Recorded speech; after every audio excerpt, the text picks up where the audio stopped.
ముఖ్యంగా మన కొత్తగా వచ్చిన భూభారతి చట్టం గురించి ప్రజలలోకి ఈ చట్టం యొక్క ఉద్దేశం ఏంటిది, దాంట్లో ఉన్న అంశాలు ఏంటి అని తెలియజేయడానికి ఈ సదస్సులు అనేది మేము కార్యక్రమం ఏర్పాటు చేస్తున్నాం.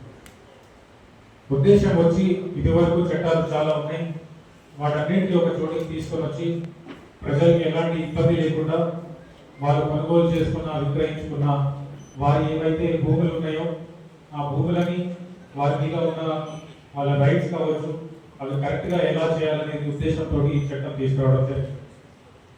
కొన్ని అంశాలు మీకు ఆడియో గారు చాలా వివరంగా చెప్పారు. నేను కూడా క్లుప్తంగా ఒక 5-6 అంశాలు మీకు చెప్పి ముగిస్తాను. మొదటిగా, ఏదన్నా భూమి అనేది కేవలం సాగు చేసుకోవడానికి కాదు, భూమి ఒక అసెట్ లాగా మనం చూస్తాం. మనకి ఏమైనా ఆపద వచ్చినా అవసరం వచ్చినా భూమిని అమ్ముకొని మనం దానివల్ల డబ్బుతోటి వేరే ఉపయోగాలు కూడా వాడుకోవచ్చు.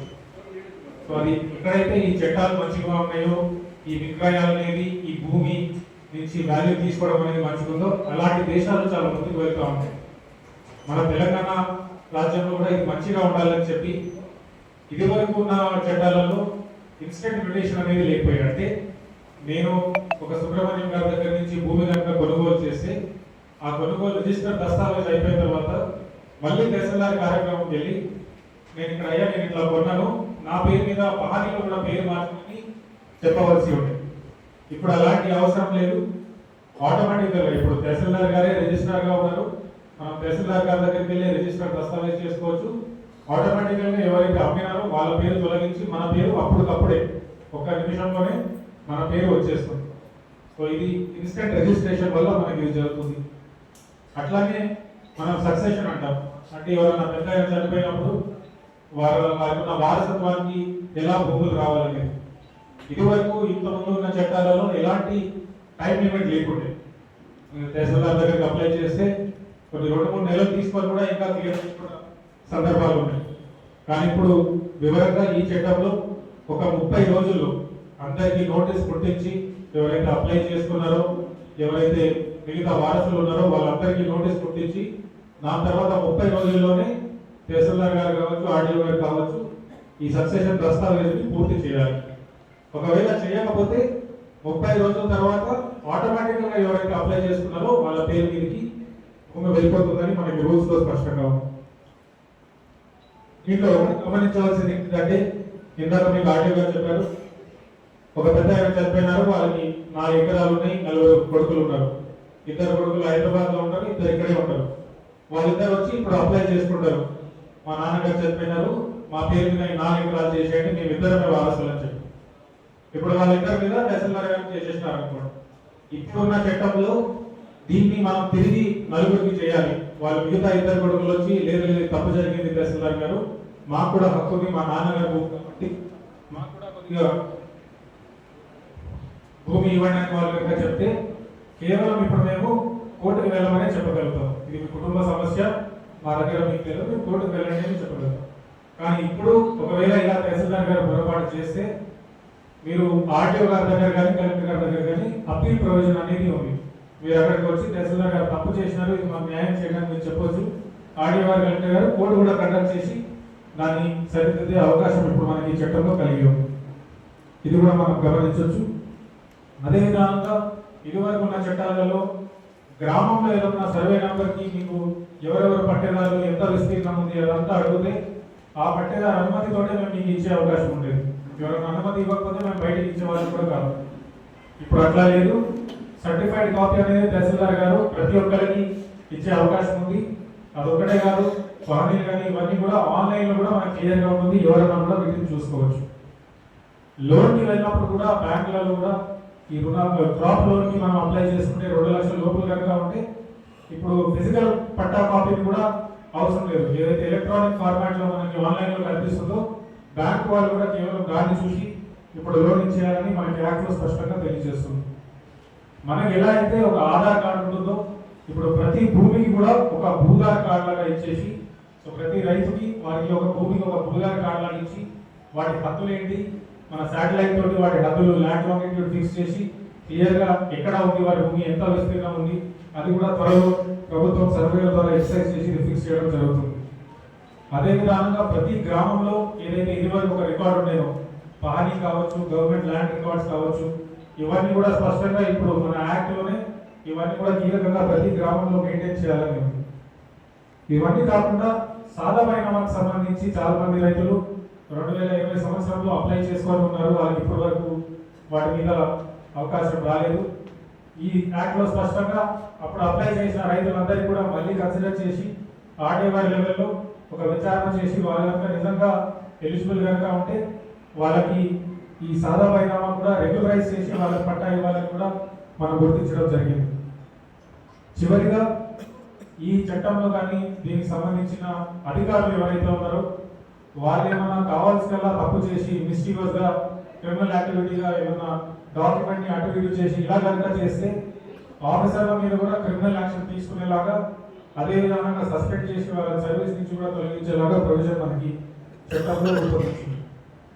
సో ఇంత చక్కగా మనకి ఒక చట్టం రూపొందించి మన ప్రభుత్వం అనేది చాలా మందితోటి ఒక 6-8 నెలలు అందరూ ఎవరైతే ఈ సబ్జెక్ట్ మీద మంచి నాలెడ్జ్ ఉన్న వాళ్ళు ఉన్నారో, రిటైర్డ్ ఆఫీసర్స్ ఉన్నారో, ప్రొఫెసర్స్ ఉన్నారో, వాళ్ళందరితో మాట్లాడి చర్చించుకొని ఇంత మంచి చట్టం అనేది తీసుకురావడం జరిగింది.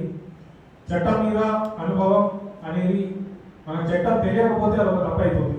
నాకు ఈ తప్పు తెలియదు, నాకు చట్టం తెలియదు అంటే అది మన తప్పే అవుతుంది. సో ఒక చట్టం కూడా ఎప్పుడన్నా వచ్చినప్పుడు కొత్త చట్టం మనం పేపర్లలో ఇస్తాం, మన గజెట్లో పబ్లిష్ అవుతుంది, గ్రామ పంచాయతీలలో పెడతాం. సో మీరు కూడా మీ అందరికి కూడా ఒక పాంప్లెట్ రూపంలో మీకు తహసీల్దార్ గారు ఇచ్చినారు. మీ సమయం మీకు వీలుపడి సమయం చూసుకొని ఈ చట్టం గురించి కూడా ఒకసారి వివరంగా చదువుకోండి, దీంట్లో ఏమేమిందో తెలుసుకోండి. ఎందుకంటే భూమికి సంబంధించి వివాదం అనేది మనందరికి ఎప్పుడో ఒకటి వస్తుంది. మన జీవితం అనేది భూమికి చాలా ముడిపడి ఉంటుంది. సో దయచేసి ఇది ఒకసారి చూసుకుంటే రేపు మీకు అవసరం పొలాలు మిగతా అన్ని ఎవరు కావాల్సిన మార్చుకోవడం పొద్దుకు క్లోజ్ చేస్తారు. దాంట్లో వేరే ఆప్షన్ లేకుండే కోర్టుకు పోవాలి లేదా పోలీస్ స్టేషన్లకు పోవాలి. అట్లాంటి ఆస్కారం లేకుండా ఈ భూభారతి పోర్టల్లో మనకు ఇంతకు ముందు ఉన్నట్లు ఇప్పటిదాకా కలెక్టర్ గారు, ఆర్డీఓ గారు చెప్పినట్లు ఏ ఇష్యూస్ ఉన్నా గౌరవ ఎంఆర్ఓ గారి దగ్గరికి మనం రిజిస్ట్రేషన్ అయినప్పుడు కానీ, ఇంకేదైనా అయినప్పుడు కానీ, సక్సెషన్ అయినప్పుడు కానీ, మిగతా మార్పులు చేస్తున్నప్పుడు కొన్ని గైడ్ లైన్స్ పెట్టాం. ఆ గైడ్ లైన్స్ లో 30 రోజులలో అది ఆ ప్రాబ్లం సాల్వ్ కాకపోతే ఆ ఎంఆర్ఓ గారు చేయకపోతే అది ఆటోమేటిక్ అయినట్టు. అవన్నీ ఇంకా చాలా ఉన్నాయి. అన్ని టెక్నికల్ గా మన ఆర్డీఓ గారు, ఎంఆర్ఓ గారు అన్ని చెప్పుకున్నారు. దాంట్లో మనకు ఆధార్ కార్డు ఎట్లయితే జేబులో పెట్టుకొని తిరుగుతున్నాం మనిషికి ఆధార్ కార్డు, ఈ రోజు తర్వాత కొన్ని రోజుల తర్వాత పాస్బుక్ తర్వాత భూధార్ కార్డు అని కూడా మనం ఇవ్వబోతున్నాం గవర్నమెంట్. దానిలో ఇంతకుముందు పాస్బుక్లలో ఇప్పుడు తూర్పుకి ఎవరు ఉన్నారు, పడమరకి ఎవరు ఉన్నారు, దక్షిణానికి ఎవరు ఉన్నారు, ఉత్తరానికి ఎవరు ఉన్నారు, అవన్నీ అద్దులు కూడా చేసే కార్యక్రమం ఉంటుంది. ఇప్పటిదాకా మనం చెప్పినట్టు కొన్ని టెక్నికల్ ప్రాబ్లమ్స్ ఉన్నాయి.